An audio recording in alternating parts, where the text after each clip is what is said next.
তো বন্ধুরা রিলায়েন্স থেকে বাজারঘাট করে এসেছি। হ্যাঁ, প্ল্যান ছিল না যাওয়ার, অফিস থেকে ব্যাক করছি, কাজ থেকে ব্যাক করছি, তো ভাবলাম যে রিলায়েন্স থেকে বাজারঘাট করে আনি। তো অনেক কিছু সস্তায় পেয়েছি বলে নিয়ে এসেছি। ও মা, হ্যাঁ চিৎকার করছিস কেন? তো এই অনেক মাল কিনেছি, মানে ব্যাগটা অনেক বড় হয়ে গেছে নয়তো। কি কিনে আনলি এখন আবার? মালপত্র অনেকটা একটু তেমন এখন কিছু কি কিনিনি। কিনলি? আজ তো কিছু আনার কথা না তোর? ভারী আছে। আরে দুধ কিনতে গেছিলাম, তো দুধই পাইনি, বাকি সব জিনিস নিয়ে চলে এসেছি। এ নাও পনির। কি আনলি? পনির কেন এখন আবার? আর পনিরটা ডিসকাউন্টে পেয়েছি, দেখো এই পনিরটা। ডিসকাউন্টে পেলেই তুই নিয়ে চলে আসবি। এই পনিরটা 108 টাকায় পেয়েছি, 500 গ্রাম পনির। এবারে ওটা হ্যাঁ, সেটা এটা লাভ হয়েছে বটে। আর এইটাও নিয়ে এসেছি, এটা জানি না কি কাজে লাগবে। কোকোনাট কি? মিল্ক। কোকোনাট মিল্ক কোকোনাট চিংড়ি মিল্ক। মাছের মালাইকারি করবে। আমি এখন চিংড়ি মাছ কোথায় পাবো? চিংড়ি মাছের মালাই পরে কখনো করবে।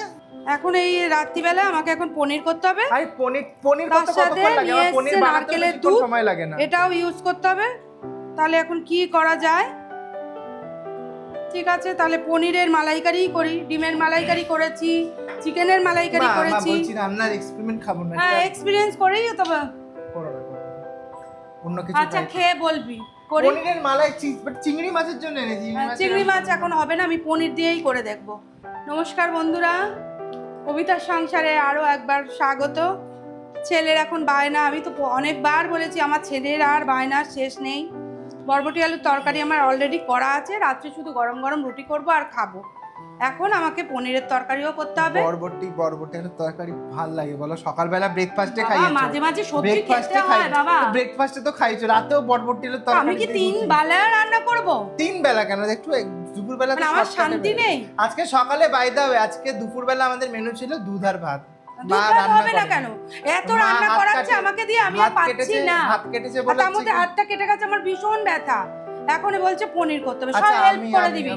তাহলে কোথায় কোথায় আটার কৌটোটা? হ্যাঁ, একটু আটাটা না হালকা করে করে ও, রেখে আগে দে। চাটা খেয়ে নেই তারপরে, তাই না তো? একটু করে রাখ, পরে তাহলে তাই দে। কেন তোরই সুবিধা হবে। আমার black coffee, ওসব চা খাবো না। আমার নিকিতাও খেয়ে দিয়ে যাবে, তাড়াতাড়ি করতে হবে বুঝেছিস। ওকে তো সকালে খেতে দিতে পারিনি। ঠিক আছে দে। দেখ আটাটা কতটা আটা। ততক্ষণে চাটা করি, শুধু জল দিয়ে একটু করে রাখ। তুমি যেন একদম পাতলা, বুঝলি? একটু যেন ও বড় মাসি পাতলাই দেখিস করে। বাবা কেমন বানাই। বড় মাসি পাতলা রুটি করে, বড় মাসি রুটির ওপরে কারুর রুটি যাবে না। এই যে আটা মাখছি বন্ধুরা দেখুন, এত তো সেজেছিস বোনের কেন? হাত কেটে গেছে, এখন আমাকেই সে যে তুই তো বললি মন্দিরে না যাবো, না, আজ মন্দিরে কালী যাওয়ার মন্দিরে কথা যাবো। ছিল। ওই জন্য আমি সাজুগুজু করে এসেছি। আরে জিৎ চলে এলো, তা এখন বলছে ওর খিদে পেয়েছে সারাদিন, তা তাড়াতাড়ি রান্না করতে হবে। চাটা খেয়ে নি, তাড়াতাড়ি রান্না করে খাবার দিয়ে দেবো। থাক, কালকে যাবো। আর ও তো দিন ঠিক আছে, ফুরিয়ে আরো যাচ্ছে না সেই। মন্দিরে যাওয়ার। তোদের গ্যাজা লাগবে কফিতে? ওদের আবার কফিতে গ্যাজা লাগে। আমার অত গ্যাজা লাগে না, আমার এমনিতেই। ও অত বুঝি না বাবা, ফ্রজিং কফিতে গেঁজা লাগবে, এটা কি কথা? ওই গ্যাজাই হয় বলেই তো খাস মনে হয়, আমার জানা নেই। গেঁজার মেশিনটা কোথায় মা? গেঁজার মেশিন। গ্যাজার মেশিন ওইখানে রেখেছি। কফিতে বেশ গ্যাজা, হ্যাঁ সত্যি কথা, দুধ কফি খেলে একটু গ্যাজা থাকলে বেশ ভালো লাগে, সব দেখি। তোমার গেঁজার মেশিন পাচ্ছি না। হ্যাঁ, গ্যাজার মেশিন কোথায় গেল? সত্যি তো। কি রে বাহ বাহ বাহ বাহ, কোথায় গেল? এই খেয়েছি, এখানেই তো রেখেছিলাম। এই তো গেঁজা গ্যাজা পেয়েছো? নিয়ে এসো, গুড গুড। বন্ধুরা, গেঁজার মেশিন। আমার ছেলেপুলেরা আবার গেঁজা ছাড়া কফি খায় না বাবা। ফ্রদিং বলে মা, ফ্রদিং। আমি গেঁজা বলবো, তোদের অসুবিধা আছে?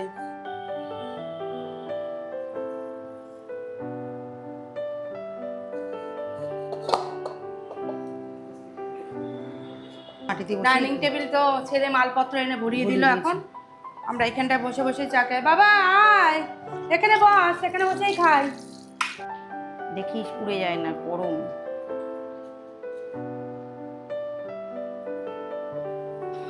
ওই দি বেচারা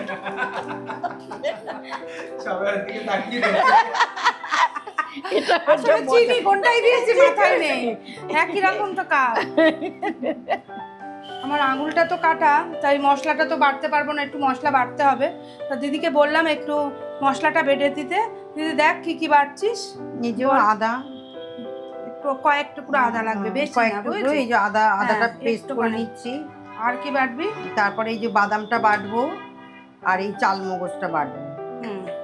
বাদামের জায়গায় চীনা বাদাম কেন ইউজ করছো মা? দেখ বাড়িতে এখন কাজু বাদামটা নেই, তাহলে কি করা উচিত, আমার বিকল্প কিছু আছে কিনা চিন্তা করলাম, দেখলাম চীনা বাদামটা আছে, সেই চীনা বাদাম দিয়ে দিলে তো হয়ে যায় না? কিচ্ছু হবে না, অল্প দিলে বোঝা যায় না, এখন বিকল্প হিসেবে আমি ওটা ব্যবহার করছি, খারাপ লাগে না, মোটামুটি ম্যানেজ হয়ে যায়। তাহলে ওটা আমার এখন তাহলে দিতে হবে, নইলে এক্ষুনি বাজারে ছোট কাজু আনো। হ্যাঁ, এই মুহূর্তে কাজুটা আমার নেই কাছে। ওইদিকে করলে এসিটা চালাতে পারবে, বাট টানতে পারবে না। খারাপ হবে না। ওইদিকে খোলামেলা আছে, ওইদিকে অসুবিধা এতটা হবে না। হ্যাঁ, আমাদের প্রচুর গাছ আছে, হ্যাঁ প্রচুর গাছ আছে স্টকে। তারপরে কেচাপ ট্রান্সফার করতে না না, কোথায় যে যাবে? হয়ে গেছে চাল মগজ বাটা আর বাদাম একসাথে বাটলাম। ঠিক করাতে হবে। পনিরটা কেটে নিই, কেটে নিয়ে দেখি। পনিরটা ডিসকাউন্টে কিনেছি তো একটু টেনশনও হয় যে সস্তার মাল অনেক সময় হয় না, সস্তার মাল বস্তা বস্তা। ডিসকাউন্ট মানে ওটা না, মানে ডেটটা কালকে তো এক্সপায়ার করে যাবে। দুধের আইটেম তো বেশি দিন হ্যাঁ, টেকে না, ওর দুধের জন্য আইটেম তোকে মানে ডিসকাউন্ট এমনি দেয়নি তোকে, আমি তো আজকেই খেয়ে নিচ্ছি, সুতরাং অত চিন্তা করার কিছু, ভয় পাওয়ার কিছু নেই। পনিরটা কি ক্রিম পনির আছে? হ্যাঁ ক্রিম আছে এবং যথেষ্ট ভালো কোয়ালিটির পনির। দেখাও দেখি একবার, দেখাও হ্যাঁ, দেখাও। আর অনেক ভালো, অনেক ভালো কোম্পানির পনির, এমনি লুজ দোকানে নিই তার থেকে ভালো, অনেকটাই ভালো। একটু একবার আয়োডিন টেস্ট করলে ভালো হয় না, হুম। যে ঠিকঠাক অরিজিনাল পনির কিনা। না না, অত কিছু টেস্ট করতে হবে না, আমি একটু এই যে গরম জল করে রেখেছি, পনিরটা একদম সফট হবে। হ্যাঁ দেবো, এই বাটির মধ্যে পনিরটা কেটে একটু সেদ্ধ করে, এই সিদ্ধ না ভিজিয়ে রাখবো, এই যে গরম জলটা দিয়ে দিলাম। কেন গরম জলটা? গরম জলে দিলে পনির সফট হয়, আর পনিরটা মানে সফট হলে খেতে ভালো লাগবে, এটাই, এর আর কোনো কারণ নেই। খেয়ে তারপরে বলিস আমার বন্ধুদের যে সত্যি মা ভালো বানিয়েছে কিনা, আমার মাথা থেকে এসছে বানাচ্ছি, আমার যেন মনে হচ্ছে ভালোই হবে, মনে হচ্ছে। পনির দেয়া বিরিয়ানি অবধি ঠিক ছিল, পনির পনির দিয়ে দেয়া মালাইকারি করছে, শোন রান্নার দুদিন বাদে experience-এ- দেখবো মায়াপুরে কপি হয়ে গেছে ওটা রেসিপি। না, রান্নার যে মানে নতুন নতুন আবিষ্কার, এটা কোনো জীবনে শেষ হবে না, যে যেভাবে আবিষ্কার করতে পারে। এবার এটা যে আমি প্রথম করছি তা না, এরকম হাজার লোক করা আছে হয়তো। হ্যাঁ, আমি কি দেখতে যাচ্ছি কে করেছে না করেছে, হ্যাঁ তুই আমারটা শুধু জানতে পারছিস। এই পনিরগুলো চৌকো চৌকো করে কেটে নেব, নিয়ে ওই নুন জলের মধ্যে দিয়ে দেবো, বেশি ছোট করব না, মোটামুটি একটা স্ট্যান্ডার্ড সাইজ রাখছি।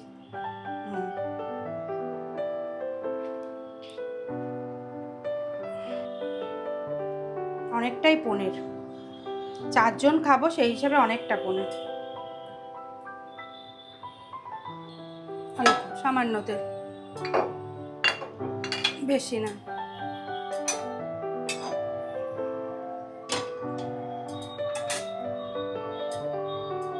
দিয়ে দিলাম পেঁয়াজটা,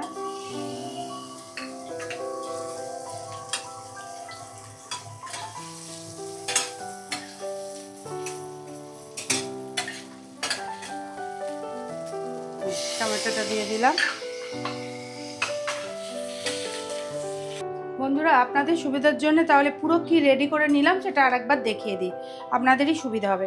প্রথমে পনিরটা হালকা করে ভেজে নিলাম, নুন জলে ভিজিয়ে রেখেছিলাম প্রথমে, তারপরে আমি এটা যেহেতু বাটার দিয়ে করবো, এই যে বাটারের কোটোটা রেখেছি, আর এখানে ওই যে পেঁয়াজ আর টমেটো যেটা একটু হালকা করে সতে করে বেটে নিয়েছি এটা, আর এর মধ্যে আছে চীনা বাদাম, এটা কাজু বাদাম দিতে হয়, চীনা বাদাম ছিল তাই চীনা বাদাম আর চালমগজ দিয়ে বাটা, আর এটা হচ্ছে এমনি ঝাল লঙ্কার গুঁড়ো, আর এই সাইডে আমি হালকা অল্প একটু ছেলের মানে ওর মানে দেখতে সুন্দর না হলেও খেতে চায় না, তো ওর জন্য একটু কাশ্মীরি মির্চ রেখেছি, আর এই সামান্য একেবারে সামান্য আদা, দেখতেই পাচ্ছ মানে না দিলেও চলে, তাও আমি একটু দেবো আদা সামান্য, আর এই যে চিনি, স্বাদ মতন চিনি দিতে হবে, স্বাদ মতন নুন দিতে হবে এটা, আর এই যে নারকেলের দুধ, সেটা এমনি পুরো নারকেলটাকে বাড়িতে যে নারকেল দুধ বের করে করলে ওটা তো আরোই ভালো হয়, তো ওটা তো সবসময় করা সমস্যা, এটাই এখন বেশি ব্যবহার করি।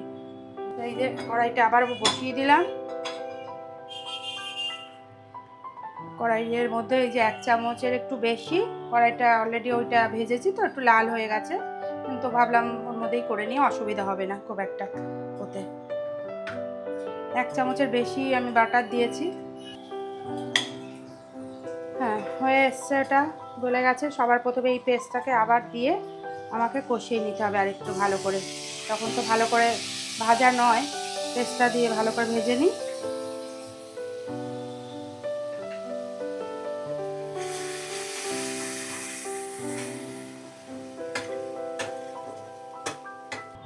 তো বন্ধুরা তেলটা মোটামুটি বেরিয়ে এসছে, তেল তো দেইনি, ওই মাখন বাটারে যেটুকু হয়েছে মানে খুবই কম, তাই জন্য তেলটাও ওরম বেরিয়ে আসার মতন তেল নেই, কিন্তু বোঝা যাচ্ছে যে তেলটা আমার বেরিয়ে এসছে যেটুকুই দিয়েছি, আর ভাজাটাও হয়ে এসছে।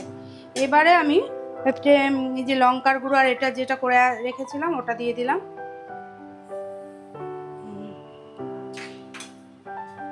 তার সঙ্গে এই যে পেস্টটা তৈরি করে রেখেছিলাম এটাও দিয়ে দিলাম।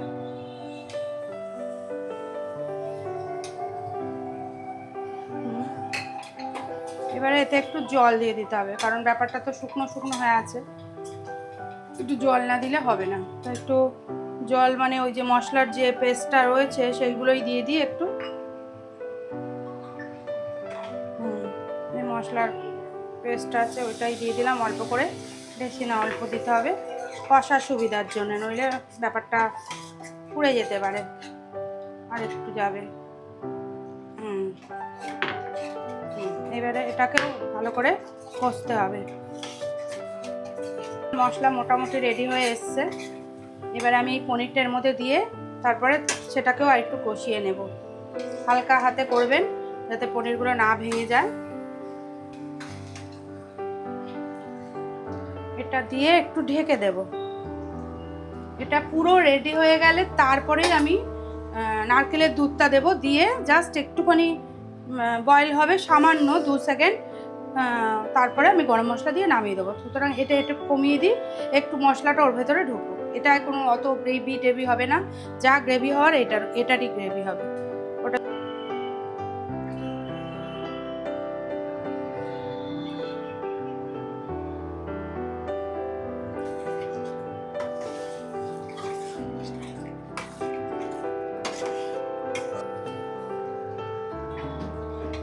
দেখুন ফুটছে, ফোটা আরম্ভ করে দিয়েছে। আমি শুধু এতে একটু হালকা মা কোথায়, তুমি ওই মালাইকারির ক্রিম কোথায় দিয়েছো? দিয়ে দিয়েছি, ক্রিম দিয়ে দিয়েছি, হয়ে গেছে ক্রিম দেওয়া। এবারে আমি একটু গরম মশলা দিয়ে দেবো ব্যাস। আলু দাও না না, আলু টালু না, শুধু আলু। আর খাস না তো আলু, পনির করলে নাকি অনেকটা একটুখানি হয়ে যাচ্ছে। তুই তাই খা, তুই খা তাহলেই হবে, তুই আর তোর দাদু খা তাহলেই হবে, আমাদের লাগবে না। এবারে শুধু এরকম 1 চামচ মাখন নিয়ে ওর ওপরে দিয়ে দেবেন, ঘাটার প্রয়োজন নেই, ওপর থেকেই দিয়ে দেবেন, ব্যাস ও নিজে স্প্রেড করে যাবে। রুটি করলে গ্যাস ভীষণ নোংরা হয়ে যায়, চারিদিকে আটা ছড়ায়, ভালো লাগে না। রুটি করার পরে আর এক খাটনি।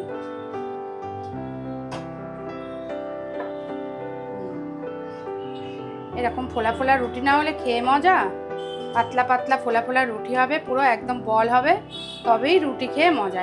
গরম গরম রুটি, এই যে পনিরের মালাইকারি, আর স্যালাড বলতে শুধু আজকে পেঁয়াজ আছে, ব্যাস হয়ে যাবে। এই যে দেখ কেমন ধোয়া ওরা রুটি, 1 বক্স রুটি করতে হচ্ছে, হাঁপিয়ে যাবো না। দেখেন বন্ধুরা, পনিরগুলো নিজেরা খায় না, পনিরগুলো সব তুলে তুলে খেয়ে নিল, সব সব করে পনির খাওয়া হয়ে গেল, ভালোটা খেয়ে নেবে। আর এবার রুটিগুলো পড়ে রইল। দিদি এখন পনির দিয়ে খাওয়াচ্ছে, এদিকে উনি পনিরগুলো টক টক করে মুখে দিয়ে খেয়ে দিচ্ছে। কি হয়েছে বাবু, ভালো হয়েছে? ভালো তো? হেভি হয়েছে? কেমন হয়েছে সেরকম বলো। বলো ভালো ভালো ভালো হয়েছে কিনা বলো। বলার অপেক্ষা রাখে না, ভালোই হয়েছে। ভালো করে বলো, একদম ক্লিয়ার, যাতে দর্শকরা বুঝতে পারে তোমার কথাটা। বলো ভালো হয়েছে।